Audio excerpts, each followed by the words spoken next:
A lot of people are telling you that you should get your Part 107 certification as fast as you can. And today, I'm going to give you my opinion on that subject, so stick around. Hello and welcome to LegalDrone, where we talk about drones and other tech stuff. If you're new to the channel, please consider subscribing. Before we begin, as always, this is not legal advice. So right now I'm trying a new setting for my videos. One of my viewers suggested me that I should get a microphone. So I had this microphone as a dust holder, so I am going to try it out. Let me know if you like this sound better than in the other videos. So let's begin right away with the video. When we're talking about someone that is flying as a Part 107 pilot, we are generally speaking of someone that is flying under the regulations or in compliance with the regulations stated in the Part 107 of Title 14 of the Code of Federal Regulations. And one of the most important things that you have to understand is that under Part 107, if you are flying as a commercial pilot or you are flying in the furtherance of a business, you have to be certified to fly under those conditions. And that means that you have to take the aeronautical knowledge exam for small unmanned aircraft systems. So I have a video on what I did to pass that exam. You can see here, or in one of the cards that I'm going to put on the top, and you can go and watch it. But right now, I'm going to focus on whether you need or don't need a Part 107 certification. So the first thing that we have to understand is that what does in the furtherance of a business means, and that is basically for the FAA, that is a very broad term, because practically everything that you are doing to generate money, it can be considered as in furtherance of a business. So look, let's say that you have a YouTube channel and your channel is monetized. Then if you are flying your drone for your channel, that is in the furtherance of a business. That is very, very straight away. If you are a real estate agent and you want to take pictures of your listings, that is in the furtherance of a business. And you will see that a lot of things are going to be in the furtherance of a business. And the way that the FAA defines that, well, it will change from field office to field office. And I made a video about how administrative agencies work, because one of the main problems that most administrative agencies have is that there is no uniformity when it comes to applying regulations. Because when you read the regulations, you will see that regulations tends to be very broad in on how they are presented to us when you go to the Code of Federal Regulations. So every field office and every agent will have their own understanding of the regulations, and if there isn't an internal strong regulation enforcement policy, then you will see that interpretations of the same regulations will change from office to office, and even from agent to agent.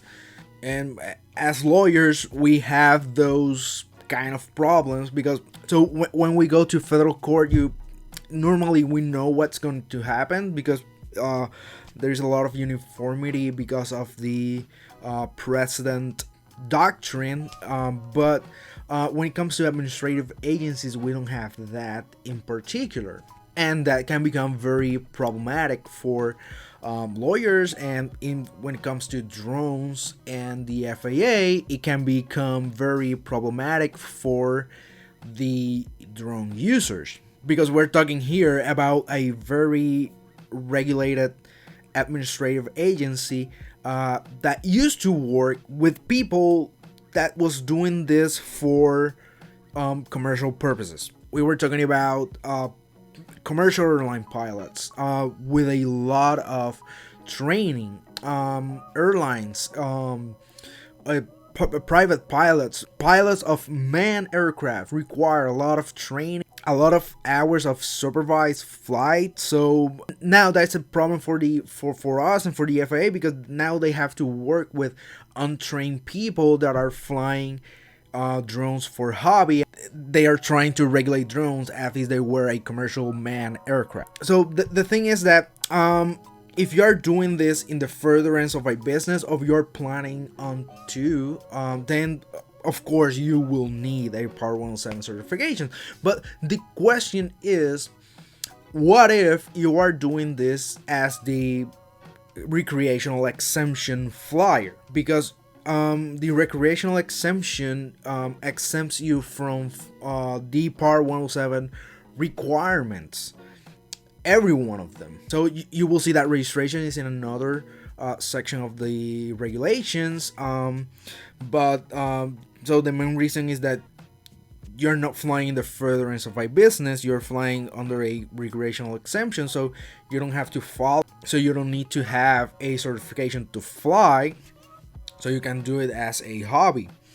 But now you have to remember that when it comes to fly, for example, near buildings, that regulation is under Part 107, the 400 above the building or tower that you're flying, then that is under Part 107. So if you want to do that, you have to fly under Part 107 regulations. So you will need to have a certification. So when you're doing a flight and you're doing it at a altitude of 400 above a building, then you are following all the Part 107 regulations. So you have to do an assessment of the things that you want to do with your drone. So you have to go to the regulation and say, oh, I want to do that. Oh, I want to do that also. So if you want to do those things, then you will need a Part 107 certification. And if you don't, and if you don't care, then you don't need one. So let's say that, so you say, oh, I don't want to fly 400 feet above, whatever. So if you are okay with that, then you won't have any problems because you don't need the certification. So if you want to do those things, you will most definitely need a Part 107 certification. So this is a no, yes or no question. A lot of people will tell you just get the certification, but let's see. You have to study. So you have to spend time studying, because this is an exam like any other. You have to pay for the exam. So a lot of people take prep course for the exam, and that is great. I didn't take one, but it will always depend on how a person learns. And I said that in my how I passed the Part 107 exam, because not everyone learns the same way. So you have to see that, and this is not an easy exam. So I have to be very straight with you. You have to study for the exam. There are a lot of free things in YouTube and in the internet that can help you to pass the exam, but ultimately you will need to know, or at least to know, the basics of the materials in order to pass the exam. So what I'm telling you is that you have to do that assessment of all those things. How much is your budget in order to determine whether you should take the exam or not. So this is not a yes or no question like most people do. And I am a fan of not giving straight answers for different topics. So because things are not like that, there's not a yes or no answer for most things in life. So that is why I'm telling you that. So in order to determine whether you should take or not the Part 107 exam is going to be up to the totality of the circumstances surrounding the decision. I took the exam. So right now I am not doing big stuff with my drone. All the things that I'm taking is I take a lot of pictures with my drones. So as for me, I decided to go with the certification because all the things that I can do. So I went to regulations and I said, well, I want to be able to do that, I want to be able to do that, I want to be able to do that. So I decided to take the exam. So you should do that before determining whether you want to take the exam or not. So that is all for this video. If you like it, please hit that like button, hit that subscribe button, and turn on the notifications. If you want to see more drone law videos, I have a playlist here. I also am putting up a playlist on remote ID that you can watch here. So see you next time, and thank you for watching.